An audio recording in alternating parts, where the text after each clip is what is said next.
जी नमस्कार दोस्तों, स्वागत है आप सभी का हमारे YouTube चैनल केटी 24 आवर्स पर। आज का अपना एक छोटा सा टॉपिक इलेक्ट्रॉन बिंदु संरचना से संबंधित है।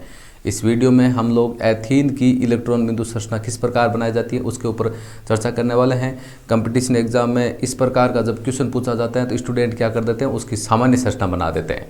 तो आज का वीडियो अपना रहेगा एथीन की इलेक्ट्रॉन बिंदु संरचना। आपको पता होगा एथीन की इलेक्ट्रॉन बिंदु संरचना क्लास 10th के जो 4th चैप्टर है कार्बन है उसके यौगिक उससे उसका संबंध है, और उसमें भी कार्बन को 3 श्रेणी में बांटा गया है। आपको पता है, एक आपकी एल्केन श्रेणी होगी। एल्केन श्रेणी में कार्बन के मध्य सिंगल बॉन्ड होता है, अनुलग्न के रूप में उसमें एन जुड़ता है। दूसरी आपकी एल्कीन श्रेणी जिसमें कार्बन के मध्य डबल बॉन्ड और अनुलग्न के रूप में ईन जुड़ा होता है। और तीसरी आपकी एल्काइन जिसमें कार्बन के मध्य ट्रिपल बॉन्ड और अनुलग्न के रूप में आयन जुड़ा होता है। आप इसमें नाम देख सकते हो एथीन। एथ नाम कब आता है, जब कार्बन परमाणु की संख्या 2 होती है और पीछे आपका अनुलग्न क्या जुड़ रखा है, ईन। तो इसका मतलब आपकी श्रेणी कौन सी होगी, एल्कीन श्रेणी। और एल्कीन श्रेणी में यदि हम संरचना सूत्र निकाले, पहली बात आपको याद है तो बहुत बढ़िया बात है, नहीं याद है तो कोई बात नहीं।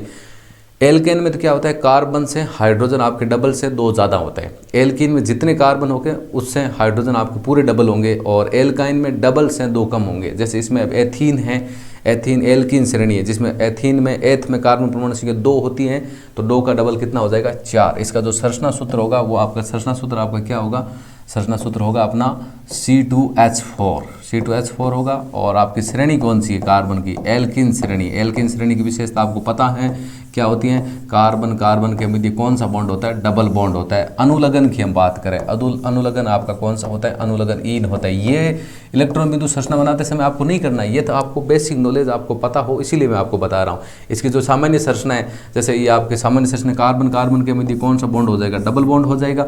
अब एक कार्बन से भाई 2 कार्बन से 4 हाइड्रोजन है, तो एक कार्बन से 2 हाइड्रोजन जुड़ेगा, और जुड़ेगा किस प्रकार, ऐसे। ये लो, ये हाइड्रोजन हमने इधर जोड़ दिया, ये इधर जोड़ दिया, और ये इधर जोड़ दिया, और ये आपका इधर जोड़ दिया। अब आप देख सकते हो ये इसकी एकदम सामान्य संरचना है। लेकिन इलेक्ट्रॉन बिंदु संरचना पूछे तो आपको ये नहीं बनाना है।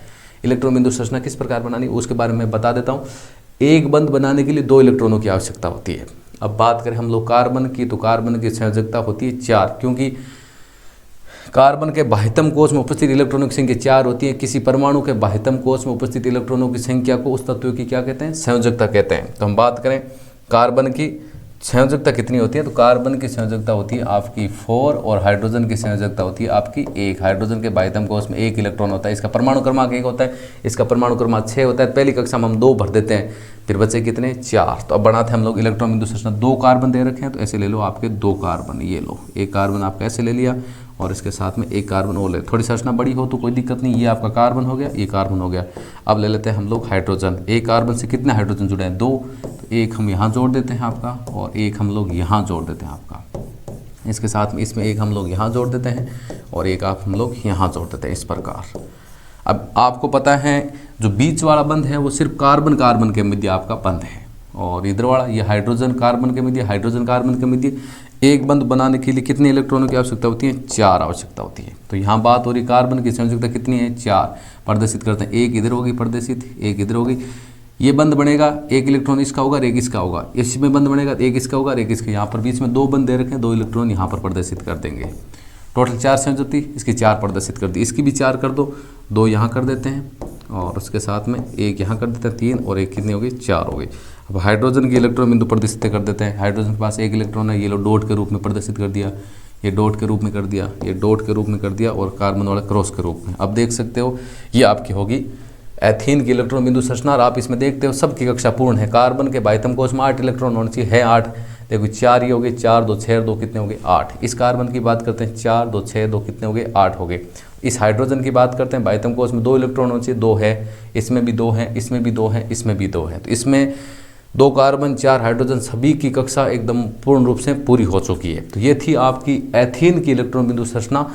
अब जब भी एग्जाम में क्वेश्चन पूछा जाए, अब देखो यहाँ पर नाम एथेन आ जाए तो यहाँ पर सिंगल बॉन्ड लगा देना, एथाइन आ जाए तो आपका ट्रिपल बॉन्ड लगा देना। फर्क कुछ नहीं है, जितने कार्बन से हाइड्रोजन जुड़े होंगे। हाइड्रोजन की भाई एक बंध बनाने के लिए आपको मैंने बता दिया 2 इलेक्ट्रॉन चाहिए। जैसे हाइड्रोजन कार्बन के मध्य तो 1 इलेक्ट्रॉन हाइड्रोजन का होगा, एक आपका किसका होगा, कार्बन का होगा, बस। तो उम्मीद करते हैं कि आपको एथीन की इलेक्ट्रॉन बिंदु संरचना एकदम बढ़िया तरीके से आपको समझ में आई होगी। वीडियो अच्छा लगा तो लाइक ज़रूर करें, और हमारे केटी 24 आवर्स यूट्यूब चैनल को सब्सक्राइब करें। थैंक यू, जय हिंद, जय